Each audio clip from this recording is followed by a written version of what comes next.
sepeda motor ya.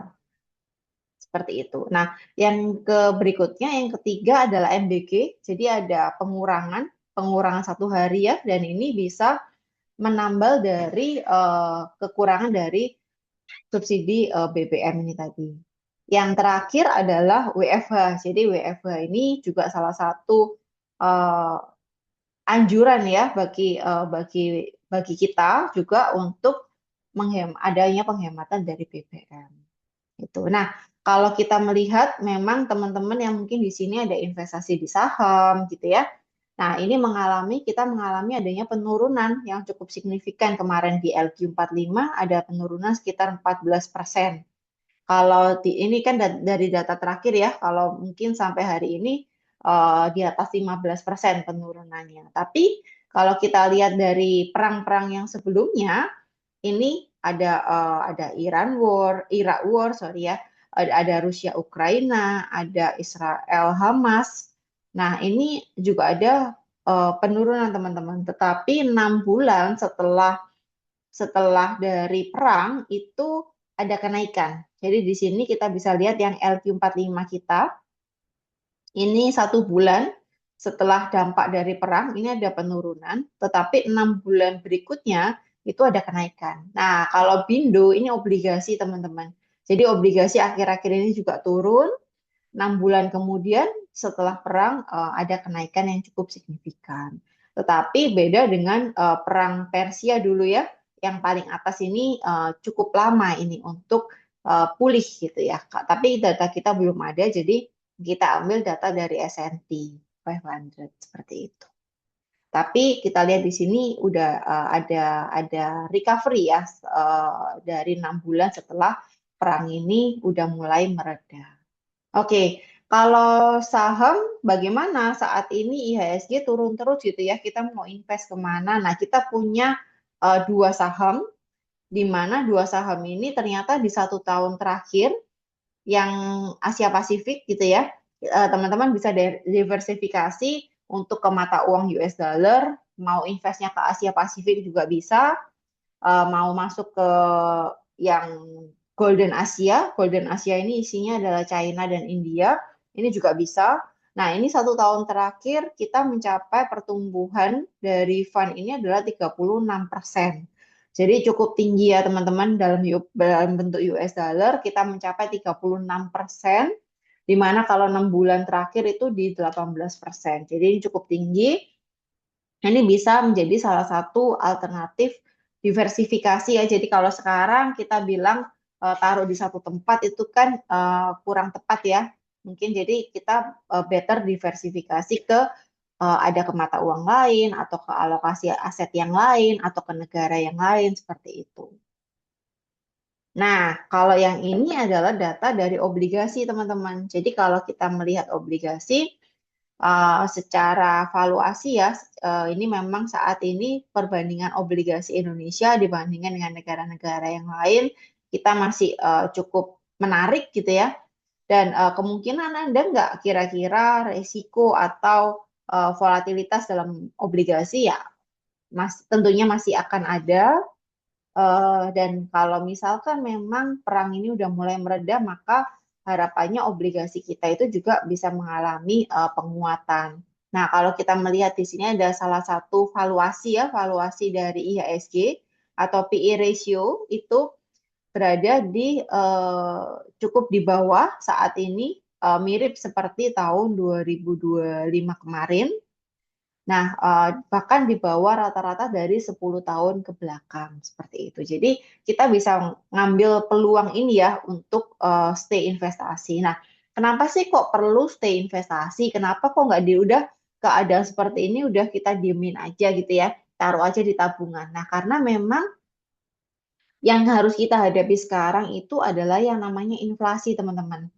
Nah, yang namanya inflasi ini itu nggak kelihatan ya, tapi kita bisa rasakan. Jadi kalau inflasi itu penurunan nilai mata uang kita. Jadi kalau teman-teman beli barang, barangnya terasa lebih mahal gitu ya. Kita beli beras, beli minyak, dan kebutuhan harian yang lain gitu ya, itu terasa lebih mahal. Makanya kita perlu stay investasi. Tapi kalau takut gimana? Mau masuk saham takut gitu ya.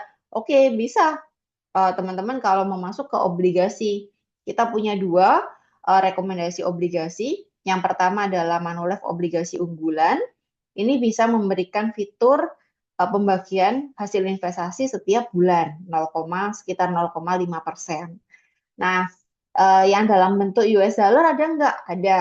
Yang isinya ini indon yang jangkanya menengah ke pendek gitu ya.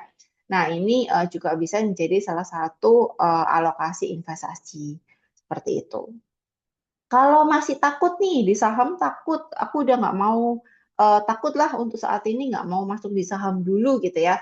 Kependapatan tetap juga masih ada volatilitas gitu ya. Aku nunggu dulu deh bagaimana kebijakannya. Nah, teman-teman juga bisa pakai pasar uang untuk diversifikasi. Nah, menariknya pasar uang ini bisa teman-teman pakai juga untuk door opener.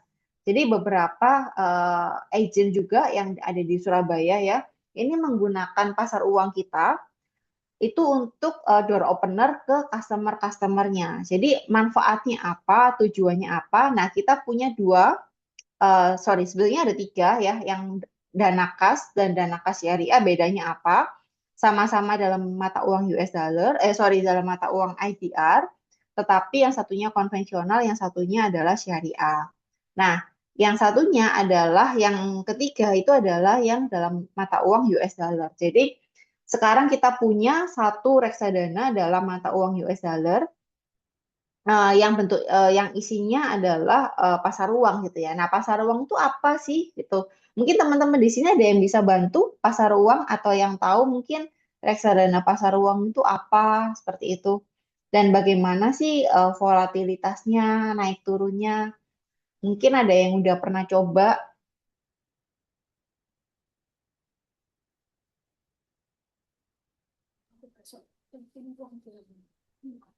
Bapak Ibu ada yang bisa bantu jawab nggak? Ini pertanyaan dari Ada Bu yang pernah Yohana. coba mungkin, atau ada yang pernah ikut Premi Ready.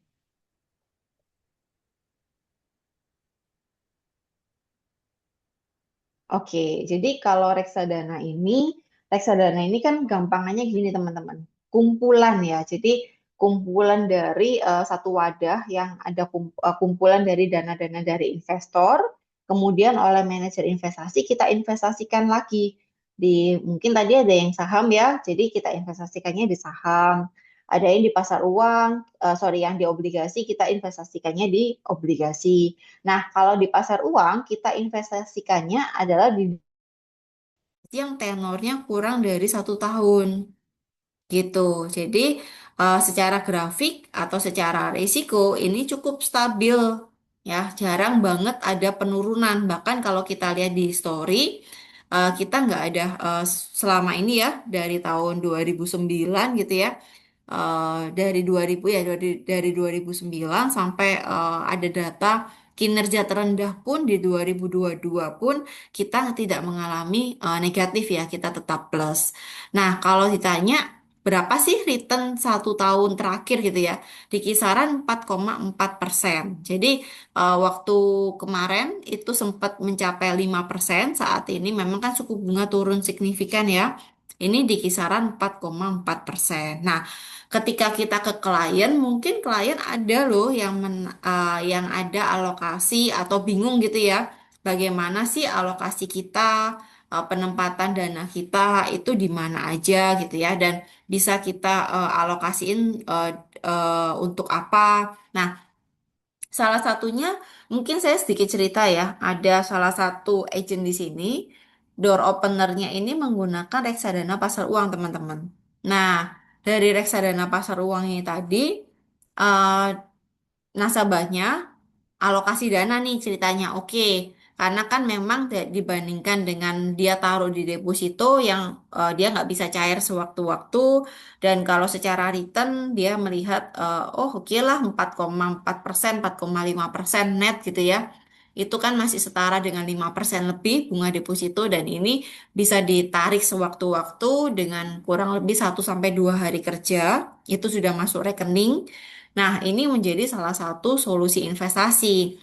Nah, karena ada dana yang tidak terpakai gitu ya, dana perputaran dari usaha masuk ke pasar uang ini tadi. Nah, return lebihnya, contoh nih, dia alokasikan 100 miliar contoh ya.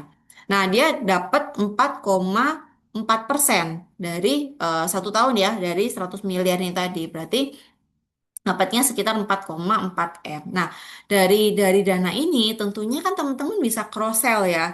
Bisa oh alokasi dana ini nih dari lebihnya aja, dari returnnya aja kita bisa alokasikan mungkin ada kebutuhan di pembelian UP ya untuk key person atau pembelian UP untuk karyawan-karyawannya yang nantinya bisa kembali lagi nih dananya untuk perusahaan. Jadi memang ini bisa jadi salah satu door opener kita ya, gimana kita bisa memaksimalkan dari dananya klien yang mungkin ada gitu ya saat ini, tetapi belum terpakai atau cuman ada di deposito atau di giro aja mungkin yang perputaran.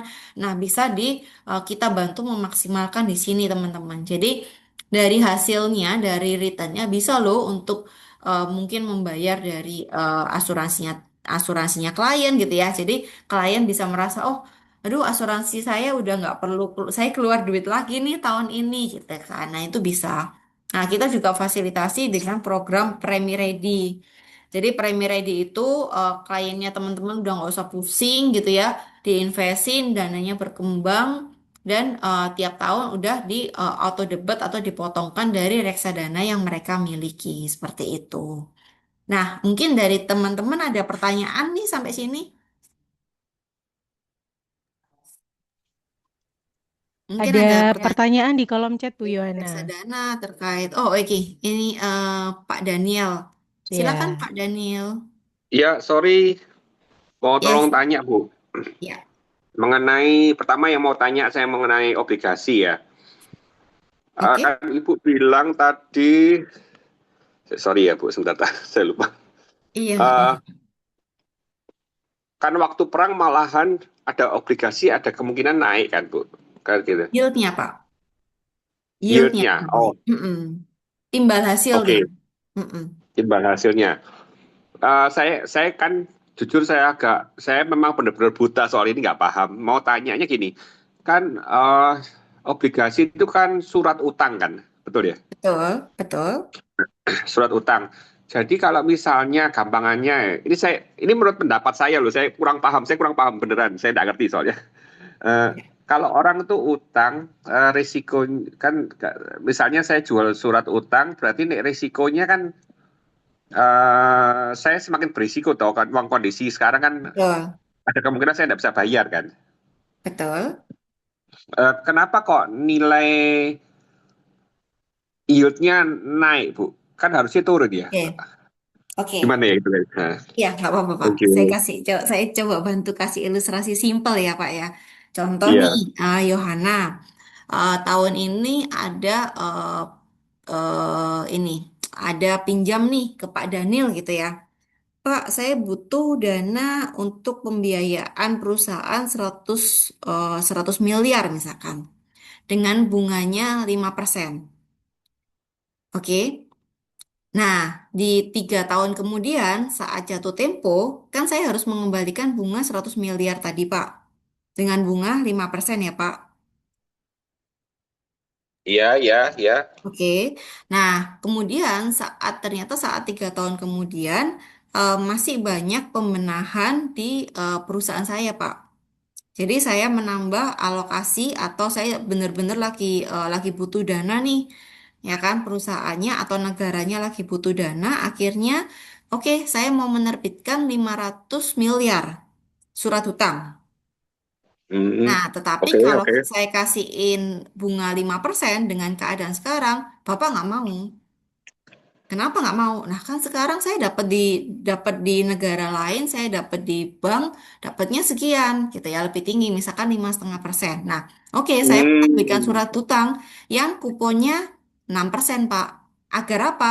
Agar Bapak mau untuk membeli atau berinvestasi di surat utang saya, Pak.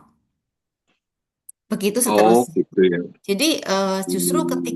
ketika lagi dibutuhkan biasanya atau ketika risiko itu makin tinggi, justru imbal hasil yang diberikan tuh makin tinggi, Pak.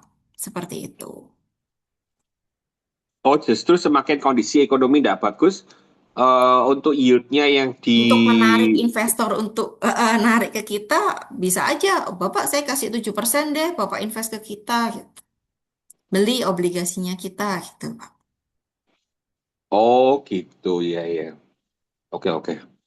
Imbal Paham Bu, hasilnya Pak makasih. yang meningkat. Tetapi kalau kita waktu itu beli harga harga obligasi 100 gitu ya, contoh ya, kuponnya 5%, saat ini contoh kuponnya 6,5%, berarti kan kuponnya naik Pak.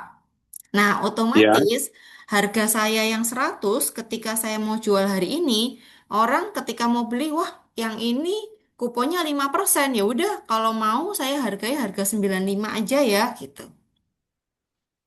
Karena yang sekarang, obligasi yang yang sekarang. baru, karena obligasi yang baru kuponnya 6,5%, Pak. Oke.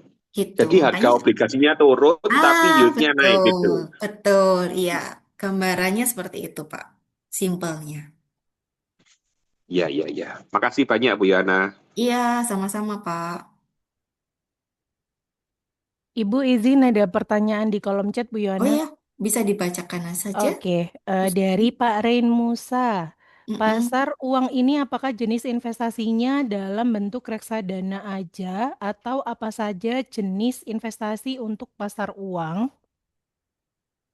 Gitu Ibu. Oke. Kemudian saat seseorang ingin berinvestasi dananya di pasar uang, apakah ada standar minimal yang harus disetor? Berapa? Terus saat mau dicairkan setelah 1 tahun, persyaratan pencairan apa saja? Dan apakah ada potongan biaya-biaya yang ditanggung nasabah yang akan dipotong dari hasil investasi? Begitu Ibu. Oke, saya jawab satu-satu ya sepertinya ya. Jadi Iya. kebetulan memang Manulife investasi atau Manulife investment atau Manulife asset management ini bergeraknya di reksadana, Pak. Jadi kita punya manajer investasi untuk mengelolakan dana dari ADSMI, dari dananya klien ya yang ada di perbankan, yang ada di fintech gitu ya. Itu untuk dialokasikan ke saham, ke obligasi atau surat hutang, ke pasar uang seperti itu. Kenapa kok diperlukan manajer investasi gitu ya? Kenapa kita nggak langsung aja invest? Mungkin tidak semua orang punya waktu untuk mengelola, betul ya? Nah, yang kedua mungkin tidak semua orang itu punya kapasitas untuk menilai pasar saat ini bagaimana, bagusnya untuk investasi apa, masuk ke saham apa gitu ya. Karena kan saham kita tahu ya saham di Indonesia saat ini udah hampir 1000 emiten gitu ya. Nah, kita harus pilihin satu-satu, kita mau investasi di sektor perbankan kah atau di sektor pertambangan kah atau nah itu di situ kita memerlukan yang namanya manajer investasi. Nah, begitupun juga di obligasi reksadana pendapatan tetap gitu ya. Nah, seperti tadi yang ditanyakan oleh Pak Daniel, yield-nya seperti ini nih jangka waktunya. Jadi kalau di obligasi itu ada yang tenornya pendek, ada yang tenor menengah dan tenor panjang, teman-teman. Jadi kalau tenor pendek itu resikonya semakin kecil, jadi volatilitasnya nggak terlalu gede. Nah, semakin panjang tenornya, itu semakin panjang ya, risikonya juga volatilitasnya juga semakin besar seperti itu. Nah, tujuan dari manajer investasi itu memilihkan, oh kira-kira investasinya di obligasi yang tenor berapa, FR berapa gitu ya, yang durasinya berapa lama, yang yieldnya berapa. Nah, itu tugas dari manajer investasi. Nah, kalau di pasar uang sendiri, itu kita investkannya itu di deposito dan obligasi yang tenornya kurang dari setahun.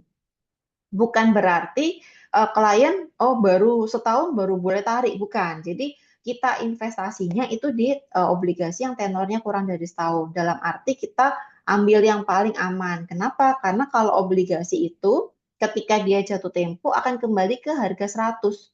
Jadi seturun-turunnya harga obligasi ke harga 95, ke 90 gitu ya. Nah, waktu jatuh tempo perusahaan atau pemerintah itu wajib mengembalikan dananya dana klien itu adalah 100%. Nah, kita ambil yang seperti itu. Nah, kalau untuk pasar uang sendiri cukup stabil, Pak. Jadi nggak perlu khawatir ya. Dan kita itu di pasar uang kita diversifikasi, Pak. Jadi daripada Bapak milihin satu-satu, saya invest di bank ini, besok ngurusin ke bank B, besoknya lagi ke bank C gitu ya. Nah, kita udah jadiin satu di reksadana pasar uang. Jadi kita taruh di beberapa bank seperti itu. Nah, kalau kita semakin diversifikasi kan semakin risikonya semakin kecil ya Pak ya. Jadi kita nggak naruh telur dalam satu keranjang lah seperti itu. Nah, kemudian yang berikutnya, kalau pencairan apakah harus nunggu setahun? Enggak. Jadi kalau hari ini saya taruh, kemudian saya butuh dana, ternyata 2 minggu lagi nih saya butuh dana, saya mau cairkan, bisa nggak? Bisa. Tanpa kena biaya. Jadi nggak ada, khusus untuk pasar uang, tidak ada biaya masuk, tidak ada biaya keluar. Seperti itu. Jadi biayanya mungkin yang dibebankan adalah biaya transfer aja. Biaya transfer antar bank kurang lebih kalau rupiah sekitar Rp2.900 sih sekali transfer. Nah, kalau minimumnya berapa sesuai dengan ketentuan OJK, kita mulai dari 10.000 udah bisa Pak untuk investasi di pasar uang. Rp10.000 aja bisa Pak. Gitu. Jadi mungkin kalau teman-teman di sini ingin tahu bagaimana dengan investasi di reksadana ya, mungkin bisa berbagi pengalamannya ke klien, bisa di sini kalau mau opening account itu nggak perlu dana yang harus gede-gede banget gitu ya dananya. Nah, teman-teman bisa scan di sini, scan di sini gitu untuk investasinya. Tadi mungkin ada yang kurang Pak saya jawabnya, sorry. Pak Ya, Musa sudah ya, terjawab, Ya, Pak?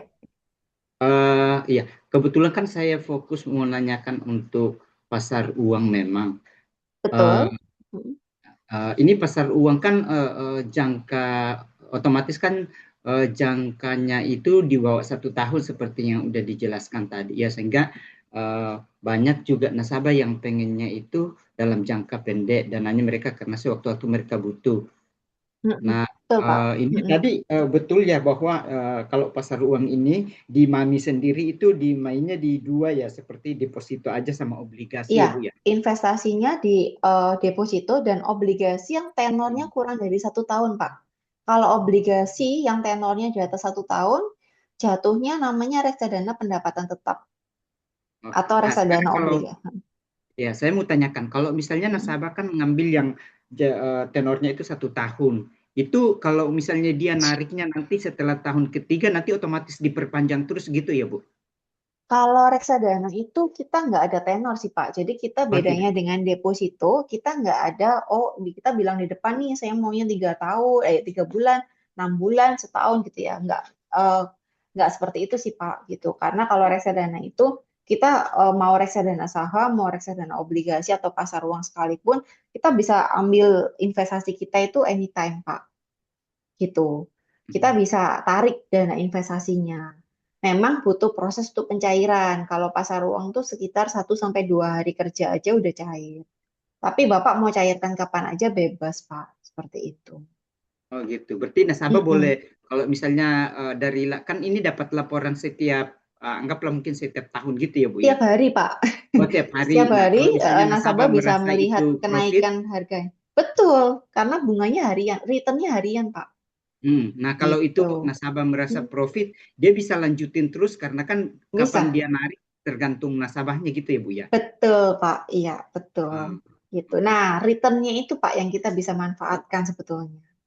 Kita kalau nasabahnya profit gitu ya, nah, apalagi kalau corporate Pak, dananya kan dana perputaran tuh di giro. Nah, Bapak kan tahu ya di giro bunganya cuma berapa ya, cuma 1% paling ya kurang lebih. Nah, kalau kliennya investasi kita dengan kita memberikan bunga yang lebih besar gitu ya, kan ada selisihnya Pak. Nah, nasabah kan happy kan dengan selisihnya. Karena selisih 3%, 3,5% kalau duitnya 50 M, 100 M, dana perputaran perusahaan itu kan eh, besar ya Pak ya. Gitu. 3% dari 10 M aja 300 juta. Seperti itu. Jadi, nah ini kan bisa jadi selling point ya, seperti itu. Iya. Terus Bu, kalau Mm-mm. apa namanya penarikan sendiri ini bisa narik sebagian, misalnya dia profit lumayan, misalnya anggaplah Bisa, profitnya Pak. 500 juta. Dia narik yang Mm-mm. profitnya aja tanpa mengganggu pokoknya gitu, bisa ya narik sebagian. Bisa, bisa. Bisa, Pak. Mau ditarik berapapun bebas kok, Pak. Uh-uh.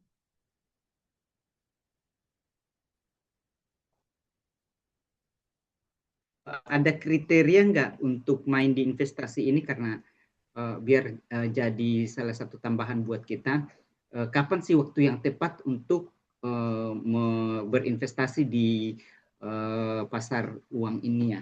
Kalau pasar uang sebetulnya sih anytime ya, Pak ya. Nggak ada waktu yang khusus untuk investasi ini. Selama ada dana nganggur daripada dananya cuma di tabungan, yang bunganya mungkin relatif kecil, nah itu bisa sih, Pak. Gitu.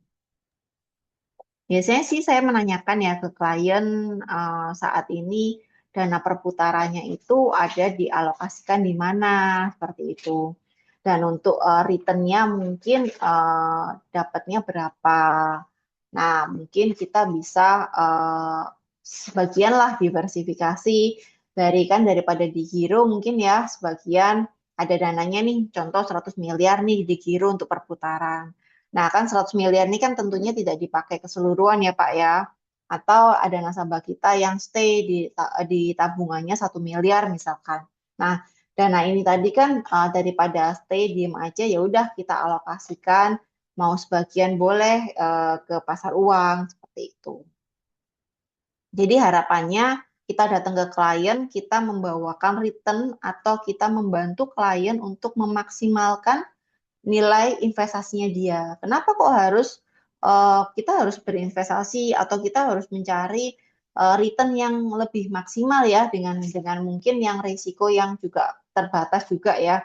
Ya karena memang kondisi yang kita hadapi saat ini kita eh, berpacu gitu ya dengan yang namanya inflasi seperti itu sih Pak. Jadi kita harus pintar-pintar ya untuk mengelola alokasi aset kita seperti itu. Itu sih Pak. Oh, iya.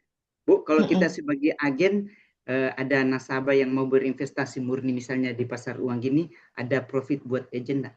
Nah, pertanyaan ini yang saya tunggu-tunggu Pak dari tadi Pak.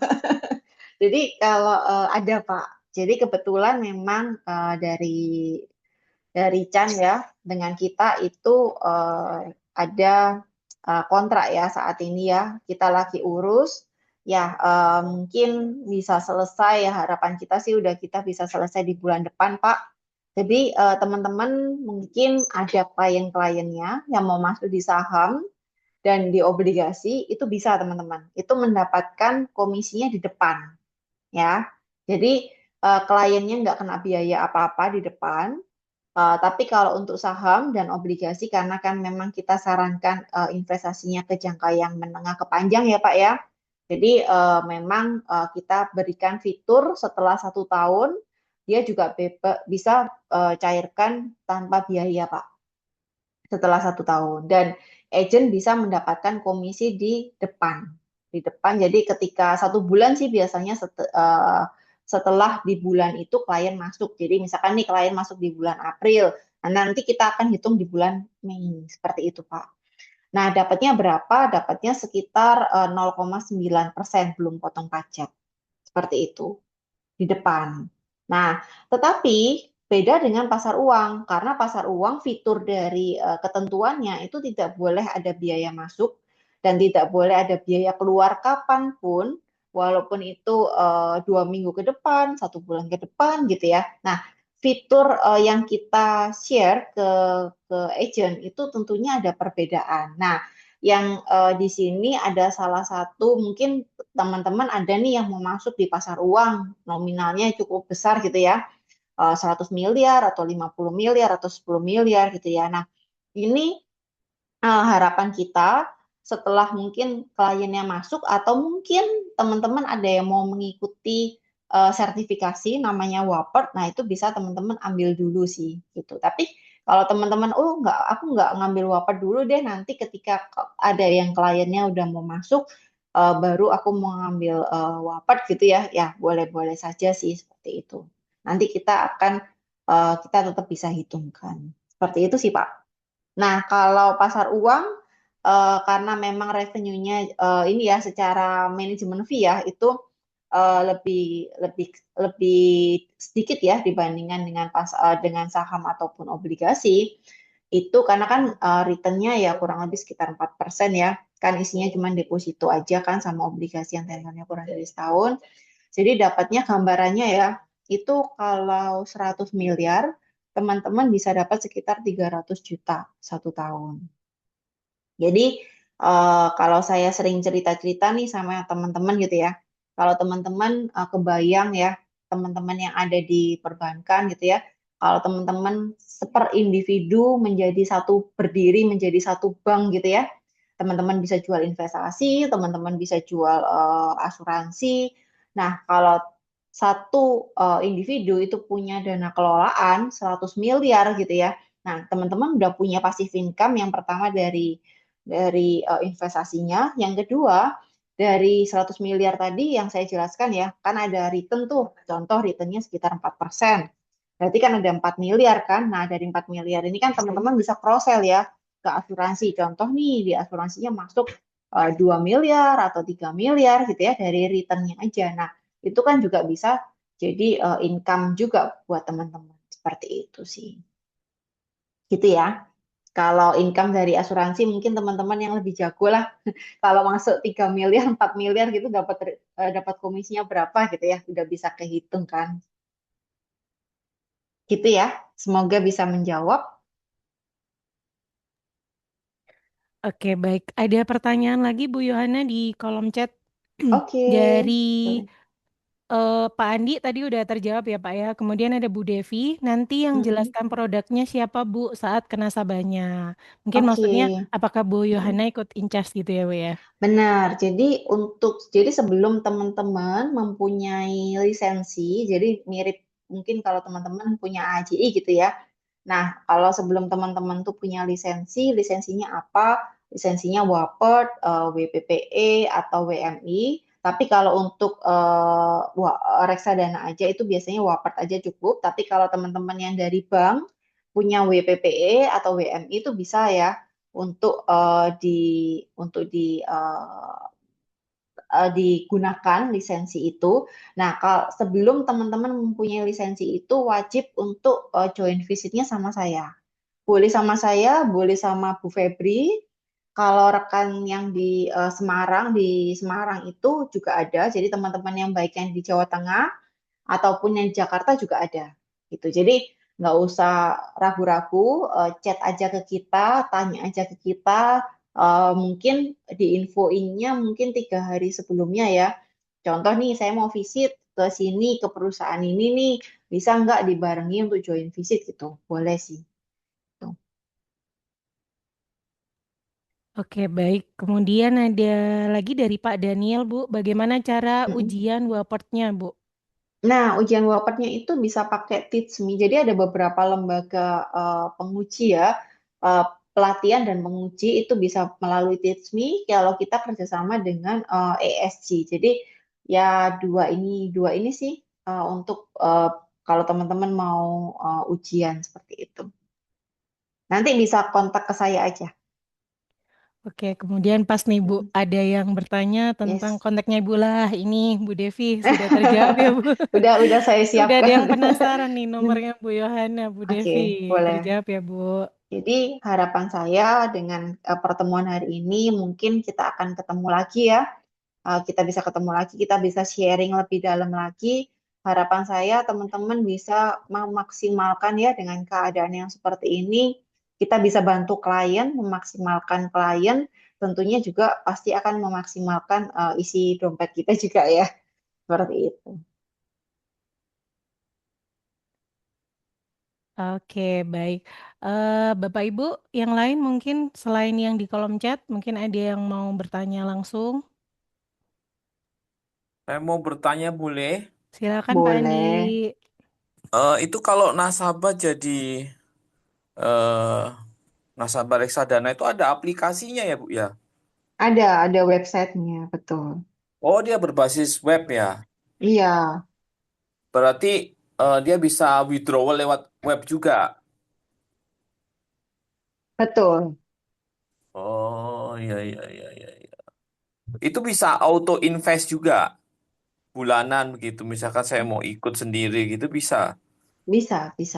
Kalau untuk agent bisa, Pak. Bisa. Iya, iya, Kalau iya. nanti untuk saat ini sih untuk klien itu pakai formulir, Pak. Tapi mungkin nanti kita lihat ya perkembangannya bagaimana gitu. Eh, karena Chan ini kan memang kerjasama dengan kita ya, Pak ya, seperti itu. Nah, itu Jadi nanti formnya khusus. Mm-mm. kalau misalkan kalau kita dapat nasabahnya kecil-kecil, masa mesti sama ibu juga? Kalau misalkan orang mau invest nggak banyak-banyak gitu 100 juta, mesti sama Nggak ibu juga apa-apa, Pak. mendampingi atau Iya, bagaimana? memang saya harus mendampingi, Pak. Tugas saya di situ. Karena Oh, yang punya lisensi kita. Atau mungkin mau join visit dengan tim-tim yang Pak Edo kayaknya udah punya lisensi ya, atau beberapa yang di Chan udah ada lisensi sih, Pak. Nah, itu kalau memang sudah ada lisensinya mau join visit dengan leadernya boleh sih, Pak. Seperti itu. Yang hmm. penting ada lisensinya, Pak. Gitu. Nggak harus ketemu tatap muka. Kalau memang mau Zoom, mau Oh, saya bantu Zoom. jelaskan, boleh. Iya, iya, iya, iya. Ya, kalau itu Bu, Hmm? reksadana indeks itu Manulife punya juga ya? Belum, Pak. Kita nggak ada kalau itu. Oh, belum ya. Mm-mm. Oke, Bu. Terima kasih itu saja. Iya, terima kasih, Pak. Oke, baik. Ada pertanyaan tambahan, Bu, dari Bu Devi. Bu, selain reksadana FR, apakah bisa? FR masuk yang tadi, Bu, yang reksadana pendapatan tetap, yang ini, Oke, yang tadi ditanyakan oleh Pak Daniel. Pak. Yang ini reksadana pendapatan tetap, yang ini Manulife obligasi unggulan ini ada Indo GB ini FR. Oke, baik. Terjawab ya, Bu Devi. Kemudian untuk Pak Rain Musa, mungkin untuk lisensi nanti bisa kontak Bu Yohana Iya, langsung ya, Bu ya? kontak saya, nanti Oke, saya pandu. siap, baik. Ada tambahan lagi, Bapak Ibu, atau pertanyaan? Sudah amankah? Boleh di kolom chat mungkin kalau sudah aman.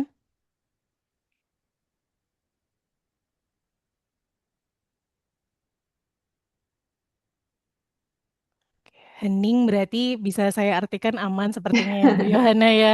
Iya, Baik, iya, boleh. oke. Bu Yohana, Mm, untuk materi hari ini sudah cukupkah atau masih ada tambahan, Ibu? sudah sampai sini Oke, sih. baik. Nanti mungkin Mm-mm. bisa kontak lebih lanjut ya dengan Bu Yohana. Baik. Iya, Kalau memang sudah aman, Bapak Ibu, mungkin saya boleh izin akhiri sesi ya, Bu Yohana ya. iya, Terima oke. kasih Terima kasih, banyak Ibu, teman-teman. materi yang luar Mm. biasa siang hari ini. Terima kasih juga Bapak dan Ibu yang sudah hadir di Zoom sesi Yes Weekend siang hari ini. Sampai jumpa di sesi Yes Weekend berikutnya Bapak Ibu. Sukses dan sehat selalu. Bapak Ibu semangat pagi. Ya, semangat. Terima kasih ya Thank Bu. you. Ya, Terima terima kasih. kasih Prof. Ferry Terima sharingnya. kasih. Ya.